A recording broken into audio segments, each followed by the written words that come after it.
இந்த வீடியோ கொஞ்சம் பாருங்களே. ஒரு மரத்து கீழே ஒரு பெரிய மரக்கட்டை யாரோ தொங்க போட்டிருந்தாங்க. அந்த வழியா வந்த ஒரு கருப்பு கரடிக்கு அது தொந்தரவா இருந்துச்சு.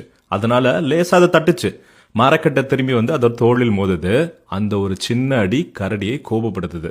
என்னே திரும்பி அடிக்கிறியான்னு இப்ப பலமா தாக்குது. மரக்கட்டை உயரமா போய் இன்னும் வேகமா திரும்பி வந்து கரடின் மேல மோதுது. இந்த தடவை வலி அதிகம், ஆனால் கரடியோட கோபம் அதை விட அதிகம்.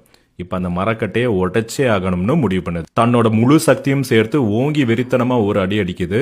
மரக்கட்டை இப்ப ரொம்ப உயரமா போயிடுச்சு. மேல போய் ஒரு செகண்ட் நிக்குது. அடுத்த செகண்ட் முழு வேகத்தோட திரும்பி வந்து நேரா கரடியோட தலையை மோதுது. ஒரே அடியில் கரடி பரிதாபமாக இருந்து போகிறது. கரடி இறந்தது என்னமோ மரக்கட்டையால் தான். ஆனா அதுக்கு பவர் கொடுத்தது யாரு? கரடியோட ரியாக்ஷன் தானே. இதுதான் சைக்காலஜில ஃபெஸ்டிங்கர்ஸ் லான்னு சொல்லுவாங்க. ஆக்சுவலாக நம்மளை காயப்படுத்துகிற பல விஷயங்களுக்கு பவர் கிடையாது, நம்ம தான் அதுக்கு பவர் கொடுப்போம்.